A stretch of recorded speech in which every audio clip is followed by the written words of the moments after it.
Hello বন্ধুরা, আসসালামু আলাইকুম। তোমরা সবাই কেমন আছো? আশা করি ভালো আছো। আমিও ভালো আছি। আজকে আমি কাতলা মাছ পটল আলু দিয়ে রান্না করব। মাছগুলো আমি কেটে বেছে ধুয়ে পরিষ্কার করে নিয়েছি। এখন মাছগুলো হলুদ লবণ মাখিয়ে নিব।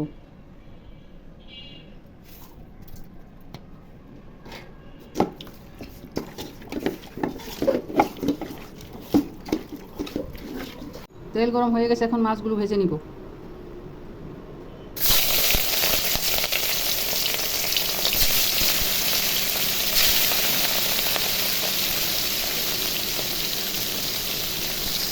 মাছগুলো উল্টিয়ে দিব।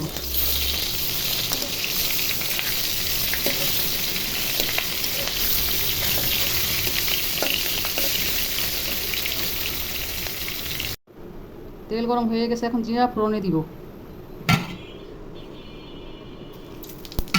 জিরাগুলো ভাজা হয়ে গেছে, এখন পেঁয়াজ কুচি দিয়ে দিব।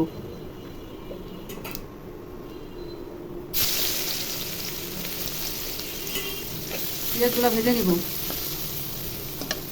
ভাজা পেঁয়াজ ভাজা হয়ে গেছে, এখন আদা রসুন বাটা দিয়ে দিব। রসুন বাটা,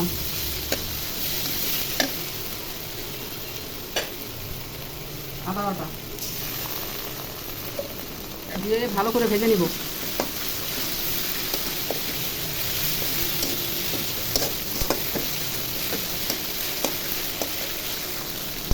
হলুদ, মরিচ, ধনিয়া, লবণ, জিরা একসাথে দিয়ে দেব। তো পানি দিয়ে কষিয়ে নিব।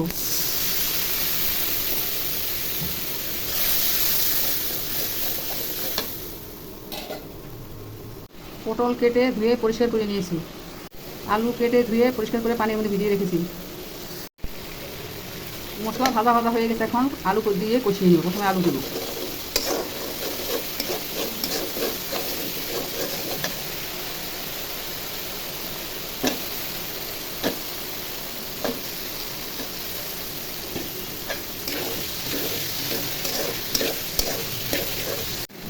আলু কষা হয়ে গেছে, এখন আলু পটল দিয়ে দিব।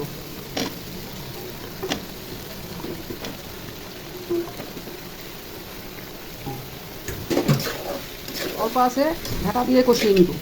এখন পটল থেকে পানি ছেড়ে দিব।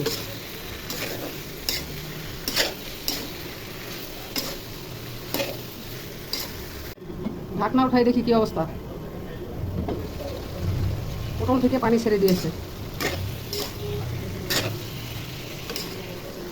আরও কষবেও, কষে তারপরে পানি দিয়ে দিব। পানি ছেড়ে দিয়েছে।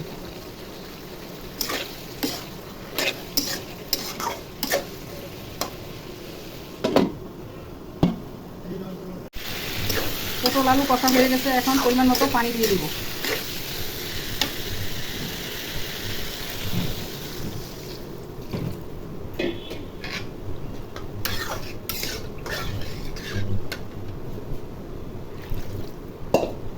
এখন নেড়ে চেড়ে ঢেকে রাখে দিব।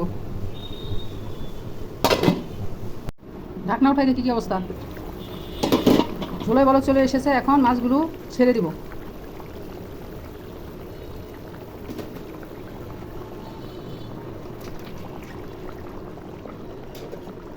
এখন নেড়ে চেড়ে ঢেকে রাখবো।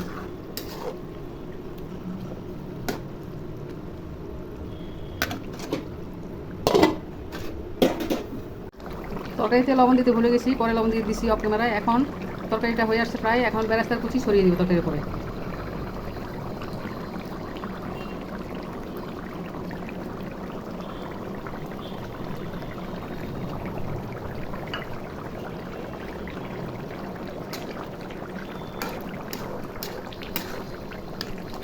এখন ঢেকে রাখে দিব।